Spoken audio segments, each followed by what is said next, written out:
बदायूं में bike checking के हाथ युवक का बीच सड़क पर हाई वोल्टेज ड्रामा। पुलिस पर 1000 रुपए रिश्वत मांगने का लगाया आरोप। सिविल लाइन थाना क्षेत्र के इंदिरा चौक का मामला। कानपुर के बिठूर में भुट्टे के पास खेत में लगी आग। करीब 10 बीघा फसल जलकर राख। किसानों को हुआ बड़ा नुकसान। झांसी के इंजीनियरिंग कॉलेज के पास पराली जलाने वाले खेतों में लगी भीषण आग। पड़ोस के खेतों में काम कर रहे किसानों में भी दहशत। आगरा में बेकाबू बस पलटने से 30 से ज्यादा यात्री हुए घायल। घायलों को कराया गया भर्ती। थाना ट्रांस यमुना मंडी समिति हाईवे के पास की घटना। पीलीभीत में छात्र ने ट्रेन के आगे कूदकर जान दी। पुलिस ने शव को पोस्टमार्टम के लिए भेजा। जोरा क्यालपुर के पास रेलवे का मामला।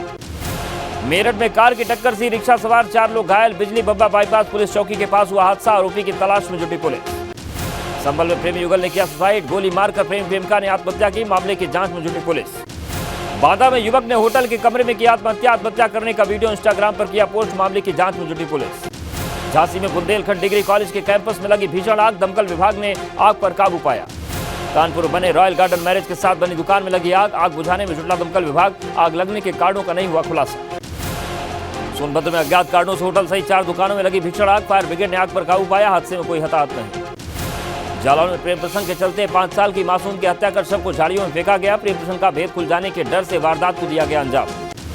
देवरिया में ऑनर किलिंग का मामला सामने आया। बेटी की हत्या कर शव को नदी में फेंका। पुलिस ने बेटी की हत्या के आरोप में पिता को गिरफ्तार किया। नदी से बरामद किया गया शव। जालौन में पुलिस का कारनामा सामने आया। पुलिस ने 17 साल पहले मर चुके शख्स के खिलाफ लगाई चार्जशीट। कोर्ट के आदेश पर 2 सीओ समेत 7 पर FIR दर्ज। मेरठ में सुरंग गैंग के खिलाफ पुलिस के हाथ लगी बड़ी कामयाबी। मुख्य सरगना सहित 3 बदमाश गिरफ्तार। भारी मात्रा में आभूषण और हथियार किए गए बरामद। एटा में 200 करोड़ के सरकारी जमीन घोटाले में PP गंगा की खबर का असर। 250 बीघा जमीन पर कब्जा करने वालों के खिलाफ कोतवाली नगर में FIR दर्ज। कानपुर के कल्याणपुर में CSC से बच्चा चोरी की घटना से हॉस्पिटल में हड़कंप मच गया। हॉस्पिटल में CCTV फुटेज खंगालने में जुटी पुलिस। कुशीनगर में अवैध रूप से संचालित अस्पतालों पर स्वास्थ्य विभाग की कार्रवाई। डॉक्टर नहीं होने पर अस्पताल हुआ सील। कार्रवाई होने से संचालकों में मचा हड़कंप। मौके पर पुलिस मौजूद रही। बदायूं अस्पताल में 7 माह की गर्भवती की हुई मौत। परिजनों ने गलत तरीके से ऑपरेशन करने का आरोप लगाया। सूचना पर पुलिस ने शव को पोस्टमार्टम के लिए भेजा। प्रयागराज में मेडिकल कॉलेज के SRN अस्पताल में डॉक्टर्स और तीमारदारों के बीच मारपीट के बाद हड़ताल पर बैठे जूनियर डॉक्टर। 12 से 15 लोगों पर हथियारों से मारपीट का आरोप। भदोही में खूनी संघर्ष में महिला की मौत के मामले में परिजनों ने किया चक्का जाम। आरोपियों के जल्द गिरफ्तारी की मांग को लेकर रोड जाम की गई। गृह मंत्री अमित शाह ने कौशाम्बी महोत्सव का किया शुभारंभ। 612 करोड़ की 117 परियोजनाओं की कौशाम्बी को मिली सौगात। अमित शाह और CM योगी ने किया लोकार्पण। अमित शाह ने लोकसभा चुनाव में किया जीत का दावा। कहा 2024 में फिर प्रधानमंत्री बनेंगे मोदी। जनता का समर्थन भाजपा के पक्ष में है। जनसभा को संबोधित करते हुए अमित शाह ने राहुल गांधी पर साधा निशाना। कहा राहुल गांधी विदेश में जाकर देश को करते हैं बदनाम। देश की जनता कांग्रेस को नहीं करेगी माफ। कौशाम्बी विधायक पल्लवी पटेल को किया गया हाउस अरेस्ट। पुलिस को महोत्सव में हंगामा करने की मिली थी जानकारी। डिप्टी CM केशव प्रसाद मौर्य को पल्लवी पटेल ने हराया था चुनाव। श्रावस्ती में CM योगी ने कोना नगर पंचायत को पेयजल परियोजना का दिया सौगात। 1373.53 लाख के परियोजना का वर्चुअली किया शिलान्यास। कैबिनेट मंत्री नितिन अग्रवाल ने निकाय चुनाव की सभी सीटें जीतने का दावा किया। कहा सपा में था गुंडाराज। उमेश पाल शूटआउट केस में अतीक के भाई अशरफ की आज पेशी नहीं। बीमार होने के कारण चली सुनवाई। बरेली के एंटी करप्शन कोर्ट में पेशी के बाद प्रयागराज ले जाने वाली थी पुलिस। आकांक्षा दुबे आत्महत्या मामले में गिरफ्तार आरोपी समर सिंह की पेशी। रिमांड मिलने के बाद गाजियाबाद से वाराणसी लेकर जा रही पुलिस। भोजपुरी एक्ट्रेस आकांक्षा दुबे की मां ने पुलिस की कार्यशैली पर उठाए सवाल। कहा पुलिस ने अपने हिसाब से दर्ज कराया बयान। मेरा बयान दर्ज नहीं हुआ। देहरादून में अश्लील ऑडियो वायरल मामले में क्रिकेट कोच नयन शाह गिरफ्तार। डॉक्टर की क्लीन चिट मिलने के बाद पुलिस ने किया गिरफ्तार। अश्लील ऑडियो वायरल होने के बाद युवती ने खाया सजाया। सुस्त ब्यूरोक्रेसी जनसुनवाई में लापरवाह अधिकारियों पर CM योगी नाराज। CM योगी के पास पहुंचे कई अधिकारी विभागों की रिपोर्ट के आधार पर अफसरों पर कार्रवाई होनी तय। देहरादून में पटवारी लेखपाल भर्ती परीक्षा का रिजल्ट जारी। उत्तराखंड लोक सेवा आयोग ने जारी किया रिजल्ट। पेपर लीक के बाद विवादों में हो रही थी भर्ती। लोगों को कल से मिलेगी बड़ी राहत। घटेंगे रसोई गैस के दाम और सस्ता होगा सफर। CNG के दाम में करीब 6 रुपए किलो और PNG के रेट में 10% की कमी। उत्तराखंड के विकासनगर में आग से 4 बच्चों की मौत। मामले में सामने आई बड़ी लापरवाही। बिना पानी की आग बुझाने पहुंच गई थी फायर ब्रिगेड की गाड़ी। दुनिया भर की नदियों के जल से श्री राम मंदिर के अभिषेक की तैयारी। गैर सरकारी संस्था दिल्ली सिटी ग्रुप ने इकट्ठा किए जल। पाकिस्तान की रावी नदी, यूक्रेन और रूस की नदियों के जल भी शामिल। आगरा में कथावाचक स्वामी रामभद्राचार्य महाराज का बयान। कहा भारत में रहना होगा तो वंदे मातरम कहना होगा। मुलायम सिंह यादव और काशीराम पर दिया बयान। उस पर कायम है रामभद्राचार्य। पीलीभीत में किसानों ने दबंग माफिया पर गेहूं की फसल चोरी से काटकर बेचने और जमीन पर कब्जा करने का लगाया आरोप। सूचना पर राज्य मंत्री संजय सिंह ने किसानों की समस्या सुनकर फसल का मुआवजा और जमीन पर कब्जा दिलाए जाने के निर्देश दिए। ओम प्रकाश राजभर ने स्वामी प्रसाद मौर्य पर फिर साधा निशाना। कहा सपा की लुटिया डुबाने के लिए काफी है स्वामी प्रसाद मौर्य। बसपा में क्यों याद नहीं आई रामचरितमानस की चौपाइयां। कन्नौज के कैप्चर वाहन को समाज कल्याण मंत्री असीम अरुण ने हरी झंडी दिखाकर रवाना किया। बस्ती मखौड़ा धाम से 84 कोच परिक्रमा शुरू हुई। अयोध्या के संत गयादास के नेतृत्व में साधुओं का जत्था रवाना। श्री राम से जुड़े स्थलों से होते हुए 27 अप्रैल को वापस पहुंचेंगे मखौड़ा। नोएडा एक्सप्रेसवे पर यातायात के बढ़ते दबाव के कारण भारी वाहनों की सुबह 7 से 10 बजे तक नो एंट्री, रात में 10 से सुबह 7 बजे तक ही होगी इजाजत। उत्तराखंड में आज कैलाश यात्रा को लेकर तैयारियां तेज। 4 मई से 7 जुलाई तक चलेगी यात्रा। बंद रास्तों के काम का जायजा लेगी प्रशासन की टीम। उत्तराखंड में भाजपा 11 अप्रैल को ज्योतिबा फूले की जयंती के मौके पर प्रदेश के सभी जिलों में कार्यक्रम का करेंगे आयोजन। भाजपा के प्रदेश महामंत्री आदित्य कोठारी ने कहा, प्रदेश के 5 स्थानों पर मुख्य कार्यक्रम करने की बनाई गई योजना। रामनगर में सीएम ने लैंड जिहाद के नाम से लेकर साधा निशाना। कहा, जानकारी मिली है कि अवैध रूप से कुछ कब्जा किया गया है। अवैध कब्जा नहीं हटाने पर सरकार कार्रवाई करेगी। रुड़की सिविल अस्पताल में डॉक्टर्स की कमी, मरीजों पर पड़ रही भारी। गर्भवती महिलाओं को दूसरे अस्पतालों का करना पड़ रहा रुख। आईसीयू वार्ड में 1 साल से लटका है ताला। 55 युवा चिकित्सा अधिकारी आईटीबीपी के मुख्य धारा में शामिल। लंबी ट्रेनिंग के बाद किया गया शामिल। वरिष्ठ अधिकारियों ने दी शुभकामनाएं। कोरोना केस बढ़ने से एक्टिव हुई केंद्र सरकार। केंद्रीय स्वास्थ्य मंत्री डॉक्टर मनसुख मंडाविया ने राज्यों और केंद्र शासित प्रदेशों के स्वास्थ्य मंत्रियों के साथ समीक्षा बैठक की। मनसुख मंडाविया बोले, नए वेरिएंट का बर्ताव पता लगा पाना फिलहाल मुश्किल। बढ़ते मामलों पर नजर बनाए हुए सरकार। देश में फिर डराने लगा है कोरोना वायरस। पिछले 24 घंटे में वायरस से 5353 लोग हुए संक्रमित। करीब 6 महीने बाद मिले सबसे ज्यादा केस।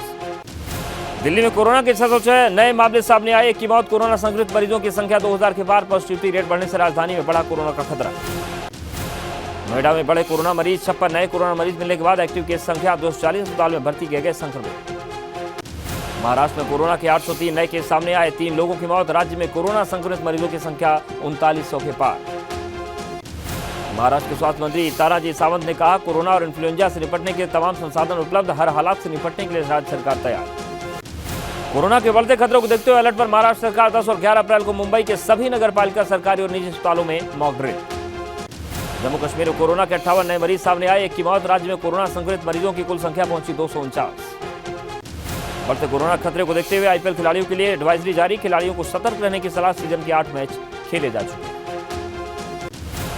लोकसभा चुनाव में 1 साल का वक्त बाकी है, लेकिन भाजपा 80 सीटों वाले उत्तर प्रदेश में अभी से क्लीन स्वीप करने के प्लान को अंजाम देने में जुट गई है और एक बार फिर से भाजपा की चुनावी योजना को जमीन पर उतारने के लिए खुद केंद्रीय गृह मंत्री अमित शाह ने सियासी मोहरे बिछानी शुरू कर दी। कौशाम्बी में अमित शाह ने राहुल गांधी पर आरोप लगाए कि वो भारत को बदनाम करने के लिए विदेश गए थे। इसके साथ ही विपक्ष पर हमला बोलते हुए एक बार फिर से नरेंद्र मोदी को प्रधानमंत्री बनाने की अपील की।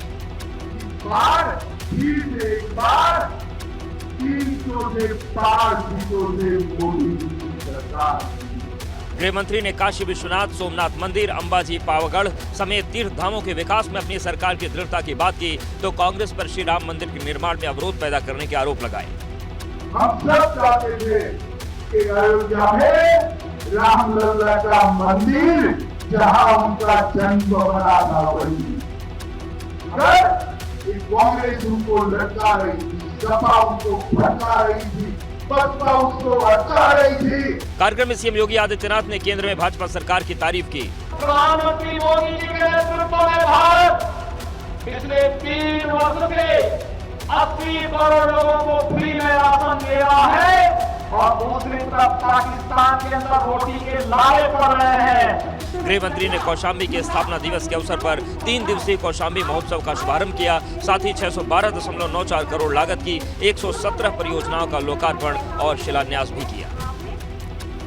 लोकसभा के मद्देनजर कौशाम्बी में अमित शाह का दौरा भाजपा के लिए बहुत महत्वपूर्ण है, जिसकी वजह से भाजपा ने काशी राम प्लान के तहत नई योजना बनाई।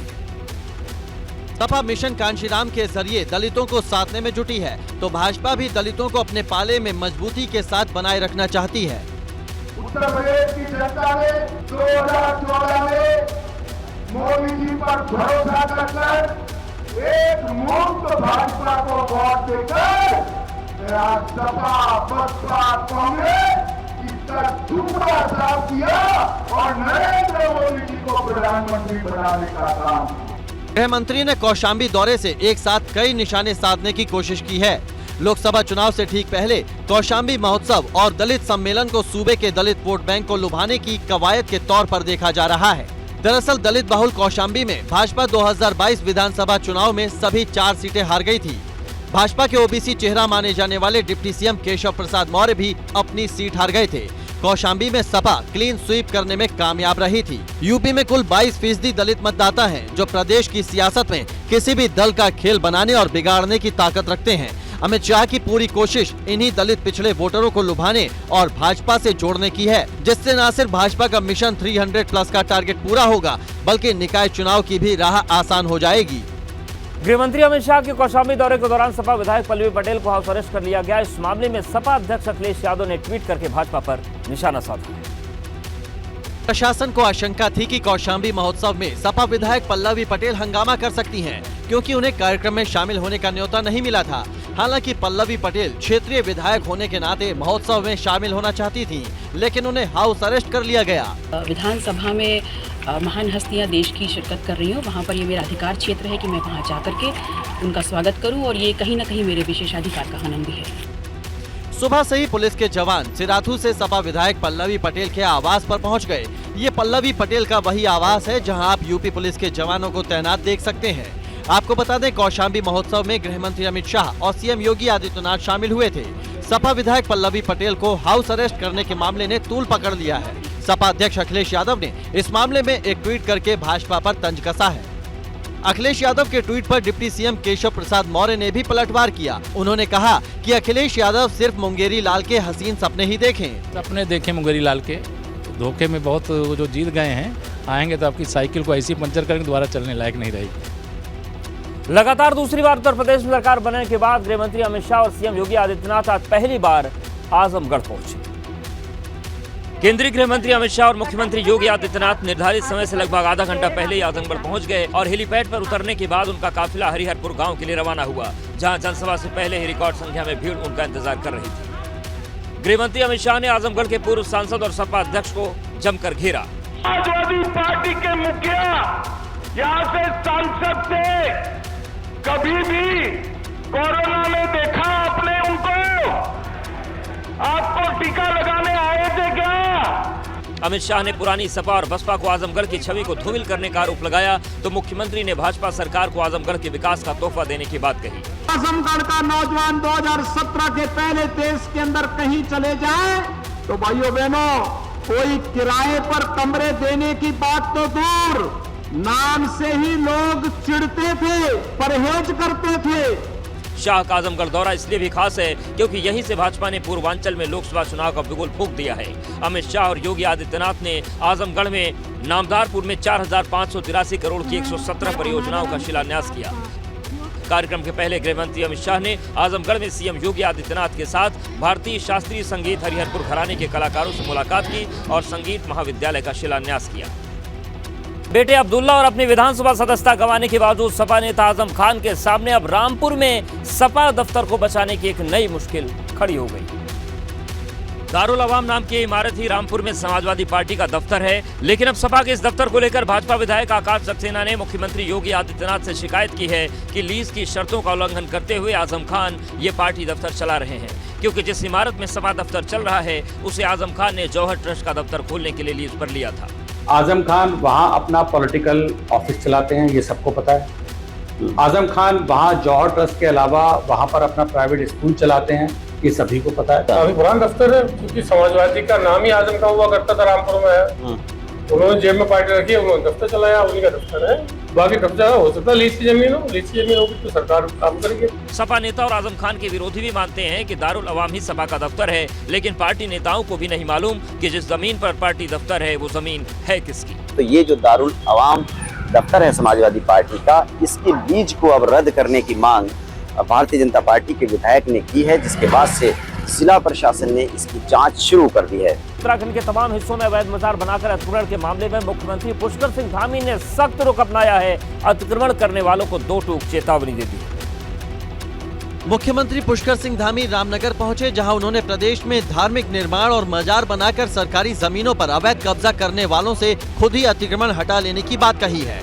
अतिक्रमण है उसको हमने कहा है कि जो लोग इसके पीछे हैं वो स्वयं ही इसको हटा लें। ये लैंड जिहाद के रूप में हो या किसी अन्य रूप में हो, जो भी गैर कानूनी गतिविधियां हैं वो किसी कीमत पर बर्दाश्त नहीं होंगी। मुख्यमंत्री पुष्कर सिंह धामी ने साफ कर दिया है कि उत्तराखंड में जमीनों पर अवैध अतिक्रमण का मामला कानून से जुड़ा हुआ है और उत्तराखंड में सरकारी जमीनों पर कब्जा या अतिक्रमण किसी भी कीमत पर बर्दाश्त नहीं किया जाएगा। राजनीति का विषय नहीं है, ये कानून का विषय है और हम कानून को मानने वाले लोग हैं। अतिक्रमण किसी भी कीमत पर हम उत्तराखंड के अंदर नहीं होने देंगे। उत्तराखंड में लंबे वक्त से सरकारी जमीनों पर अवैध मजारों का निर्माण करके जमीन पर कब्जे के मामले सामने आ रहे थे, जिस पर उत्तराखंड सरकार ने संज्ञान लेते हुए इन अवैध कब्जों को हटाने की चेतावनी दे दी है। मुख्यमंत्री धामी के बयान के पीछे की वजह उत्तराखंड में लंबे वक्त से लगातार सामने आ रही अतिक्रमण की शिकायतें हैं, जिसमें सामने आया है कि प्रदेश में बड़े पैमाने पर अवैध मजार बनाकर जमीनों पर कब्जा कर लिया गया है। उत्तराखंड के पहाड़ी और जंगली इलाकों में इस तरह की एक दो नहीं बल्कि 1000 से ज्यादा मजारें दिख जाएंगी। यहाँ तक कि रामनगर में Jim Corbett national tiger reserve में भी एक दो नहीं बल्कि दर्जनों अवैध निर्माण करके वन विभाग की जमीनों पर जगह जगह अवैध कब्जा करने की बात सामने आई है, जिसकी तस्दीक खुद उत्तराखंड के जानकार भी कर रहे हैं। ऐसी अवैध मजारों की छानबीन के दौरान जमीन से किसी भी तरह के मानव अवशेष नहीं मिले। और पिछले 20-22 सालों में ऐसा देखा है कि एकाएक मजारों की संख्या उत्तराखंड में बहुत ज्यादा बढ़ गई। अभी तक जो मजारें हटाई गई हैं, जैसा हमारी जानकारी में आया, उनके अंदर कुछ नहीं मिला है। सरकार के संज्ञान लेने के बाद इस तरह की एक दो नहीं बल्कि 1000 से ज्यादा अवैध मजारों को चिन्हित किया गया है, जिन्हें पिछले 10-15 साल में सिलसिलेवार तरीके से पहले कच्ची मजार की शक्ल दी गई और धीरे धीरे पक्का निर्माण हो गया, जिन्हें अब हटाने की तैयारी शुरू हो गई है। निश्चित तौर पर ये हटाया जाना चाहिए। इसके लिए सरकार भी संजीदा है, वो भी इस विषय पर कार्य कर रही है। आप देखेंगे इस रूट पर जो ये मजार बनी है, यहाँ से प्रतिदिन प्रशासन की गाड़ियाँ पेट्रोलिंग करते हुए भी जाती हैं। फिलहाल धामी सरकार ने साफ कर दिया है कि अतिक्रमण करने वाले खुद ही अवैध निर्माण ध्वस्त करें, नहीं तो सरकार अतिक्रमण के खिलाफ विशेष अभियान शुरू करेगी। आगरा में आयोजित श्री राम कथा में कथावाचक स्वामी रामभद्राचार्य काशीराम और मुलायम सिंह यादव पर दिए अपने विवादित बयान पर कायम है। दूसरी तरफ सपा ने स्वामी रामभद्राचार्य के खिलाफ मोर्चा खोल दिया है।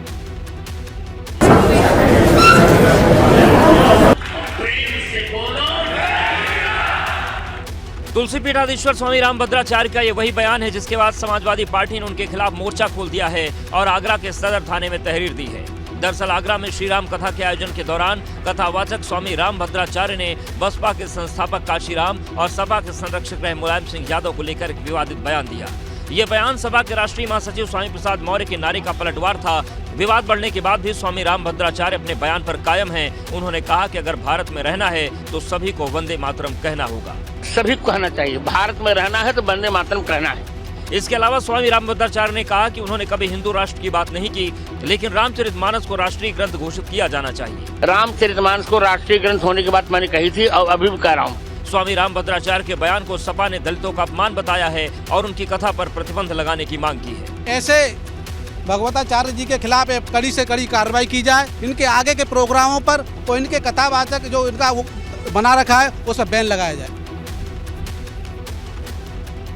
माफिया अतीक अहमद और उसके परिवार पर कानूनी शिकंजा लगातार कस रहा है। उमेश पाल अपहरण केस में उम्र कैद की सजा काट रहे अतीक और उसके बेटे उमर पर व्यापारी मोहित जायसवाल का अपहरण करके पिटाई करने और संपत्ति अपने नाम करने के मामले में आरोप तय कर लिए गए हैं। लखनऊ की सीबीआई कोर्ट में अतीक अहमद और उसके बेटे उमर अहमद पर सीबीआई की तरफ से दाखिल की गई याचिका पर आरोप तय कर दिए गए हैं। अभी सजा का ऐलान नहीं किया गया है। दरअसल साल 2018 में अतीक अहमद और उसके बेटे उमर अतीक पर लखनऊ के रियल एस्टेट कारोबारी मोहित जायसवाल के अपहरण का आरोप है। 2018 में अतीक अहमद यूपी के देवरिया जेल में बंद था।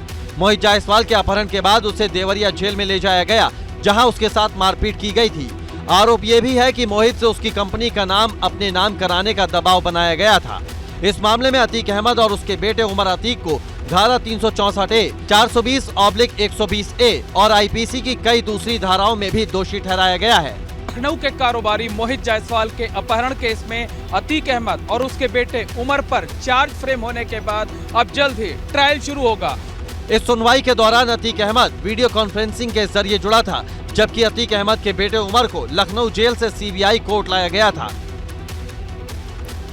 वहीं आकांक्षा दुबे सुसाइड केस में करीब 12 दिन बाद वाराणसी पुलिस ने फरार आरोपी समर सिंह को गाजियाबाद से गिरफ्तार कर लिया, उसे कोर्ट में पेश किया, जिसके बाद ट्रांजिट रिमांड मिलने पर पुलिस समर सिंह को लेकर वाराणसी रवाना हो गई। भोजपुरी एक्ट्रेस आकांक्षा दुबे सुसाइड केस में मुख्य आरोपी समर सिंह को गाजियाबाद के थाना नंदग्राम क्षेत्र के राजनगर एक्सटेंशन से गुरुवार रात 1 बजे गिरफ्तार किया गया। बताया जा रहा है कि समर सिंह काफी समय से राजनगर एक्सटेंशन की चार्म क्रिस्टल सोसाइटी में छिपा हुआ था। समर सिंह का वाराणसी पुलिस ने गाजियाबाद के एमएमजी जिला अस्पताल में मेडिकल कराया, जिसके बाद उसे कोर्ट में पेश किया गया। कोर्ट से रिमांड मिलने के बाद उसे वाराणसी पुलिस अपने साथ लेकर काशी रवाना हो गई। वाराणसी पुलिस उसे लेकर के वाराणसी आएगी। इसके बाद कानूनी कार्रवाई जो भी है विधिक वो संपन्न की जाएगी।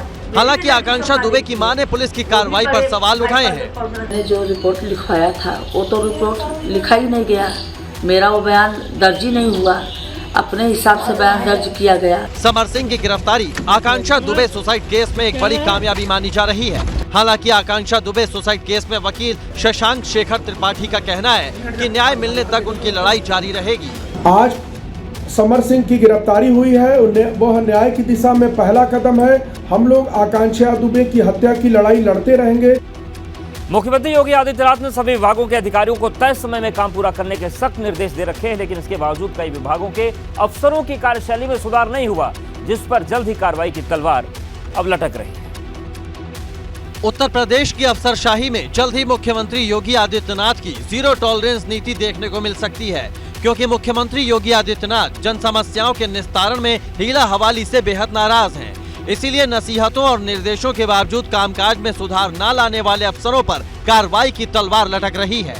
अगर मुझे कहीं दिखेगा कि अगर किसी अधिकारी की लापरवाही है या शिकायत निस्तारण में समय से नहीं हो पा रहा है, तो निश्चित तौर पे उन विभागीय अधिकारियों के खिलाफ मैं कार्रवाई करूंगा। सीएम दफ्तर ने सबसे अच्छा और सबसे खराब प्रदर्शन करने वाले टॉप 10 अफसरों की एक लिस्ट तैयार की है, जिसमें सबसे खराब प्रदर्शन करने वाले अफसरों पर कार्रवाई की तैयारी है। इनमें प्रयागराज, आजमगढ़, मिर्जापुर, गोरखपुर और वाराणसी के मंडल आयुक्त शामिल हैं। जो भी मामले संज्ञान में आते हैं उस पर जांच लिखते हैं और जांच होने पर कार्रवाई होती है। कितनों रसूखदार हो उसके खिलाफ कार्रवाई होती है, उसमें अधिकारी भी आएगा, अधिकारी के खिलाफ भी कार्रवाई होगी। इसके अलावा खराब प्रदर्शन करने वाले जिलाधिकारियों की भी एक लिस्ट तैयार की गई है। इनमें बलरामपुर, गाजीपुर, मिर्जापुर, वाराणसी, जौनपुर, एटा, अयोध्या, कन्नौज, संत कबीर नगर और सिद्धार्थ नगर के डीएम का प्रदर्शन बेहद खराब है। उत्तर प्रदेश में कोरोना डराने लगा है, जहां लगातार कोविड केस में बढ़ोतरी देखी जा रही, तो वहीं लखनऊ में कोविड पॉजिटिव एक महिला के इलाज के दौरान मौत हो गई। लंबे अंतराल के बाद कोरोना ने फिर डराने का काम किया है। यूपी में कोरोना के आंकड़े तेजी से बढ़ने लगे हैं। इतना ही नहीं, लखनऊ में कोविड-19 से इस साल पहली मौत हुई है, जिसके बाद स्वास्थ्य महकमे की चिंता बढ़ गई है। कोरोना के पिछले 24 घंटे में आए आंकड़ों की बात करें तो पिछले 24 घंटे में 232 नए कोविड केस सामने आए। प्रदेश में कोरोना के कुल एक्टिव केस 991 हो गए। सबसे ज्यादा 62 कोविड पॉजिटिव गौतम बुद्ध नगर में मिले, जबकि लखनऊ में 52 लोग कोरोना पॉजिटिव मिले हैं। तीसरे नंबर पर गाजियाबाद है, जहां पर पिछले 24 घंटे में 24 कोविड केस सामने आए। वहीं लखनऊ में कोविड पॉजिटिव एक महिला की मौत हो गई। बुजुर्ग महिला 2 अप्रैल को कोविड पॉजिटिव मिली थी। आलमबाग के निजी अस्पताल में इलाज के दौरान महिला की मौत हो गई। उत्तर प्रदेश में कोविड के एक्टिव केस की संख्या अब 991 पहुंच चुकी है। सबसे ज्यादा केस की अगर बात करें तो गौतम बुद्ध नगर और राजधानी लखनऊ में देखने को मिल रहे हैं। कोरोना से निपटने की तैयारियों को परखने के लिए 10 और 11 अप्रैल को प्रदेश के सभी अस्पतालों में मॉक ड्रिल की जाएगी। साथ ही सभी से मास्क लगाने और भीड़ भाड़ वाले इलाकों में कोविड प्रोटोकॉल का पालन करने की अपील की जा रही है। विकासनगर के त्यूड़ी में 4 जिंदगी आग में खाक हो गए। शायद सभी की जान बच भी जाती, लेकिन मौके पर पहुंची फायर ब्रिगेड में पानी ही नहीं था। अब इस मामले में एक और कार्रवाई हुई तो दूसरी ओर सियासत भी शुरू हो गई। गुरुवार को विकासनगर के ट्यूडी में आग में जलकर 4 बच्चों की मौत के मामले में बड़ा एक्शन हुआ है। आगजनी की घटना में लापरवाही के बाद देहरादून डीएम सोनिका और एसएसपी दिलीप सिंह कुंवर ने बड़ी कार्रवाई की है। डीएम ने नायब तहसीलदार को सस्पेंड कर दिया, तो वहीं एसएसपी ने फायर ब्रिगेड के 4 अधिकारियों पर गाज गिरा दी।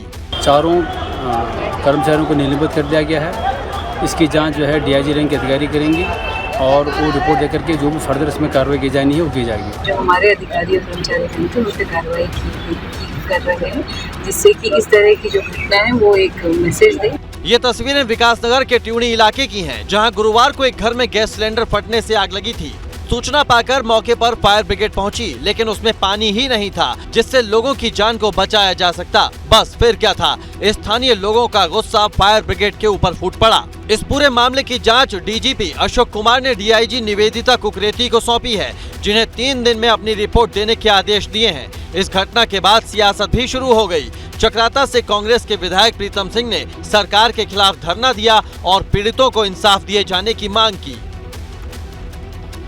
कांग्रेस पार्टी के एक और बड़े चेहरे और आंध्र प्रदेश के पूर्व मुख्यमंत्री किरण कुमार रेड्डी भाजपा में शामिल हो गए। किरण कुमार रेड्डी को केंद्रीय मंत्री प्रहलाद जोशी, भाजपा के राष्ट्रीय महासचिव अरुण सिंह और पार्टी के मुख्य प्रवक्ता अनिल बलूनी ने पार्टी की सदस्यता दिलाई। रेड्डी अविभाजित आंध्र प्रदेश के 16वें सीएम रहे। 25 नवंबर 2010 से 1 मार्च 2014 तक कार्यकाल रहा। 2 जून 2014 को तेलंगाना राज्य के गठन के बाद संयुक्त आंध्र के आखिरी सीएम रहे और पिछले महीने ही किरण कुमार रेड्डी ने कांग्रेस छोड़ दी थी। आंध्र प्रदेश में पहले से नेतृत्व का अभाव झेल रही कांग्रेस के लिए किरण रेड्डी का भाजपा में शामिल होना बड़ा झटका माना जा रहा है। एक दिन पहले गुरुवार को भी कांग्रेस के दिग्गज नेता ए.के. एंटनी के बेटे अनिल एंटनी भाजपा में शामिल हो गए, जिससे केरल में ईसाई वोटरों के बीच पैठ बनाने के लिए भाजपा का बड़ा कदम कहा जा रहा है। ये पहला मौका नहीं है जब कांग्रेस में आलाकमान यानी गांधी परिवार को पार्टी की नाकामी का जिम्मेदार ठहराते हुए किसी नेता ने पार्टी छोड़ी है। इससे पहले ज्योतिरादित्य सिंधिया और असम के मौजूदा मुख्यमंत्री हेमंत बिस्व शर्मा भी कांग्रेस आलाकमान से नाराज होकर पार्टी से किनारा कर चुके हैं।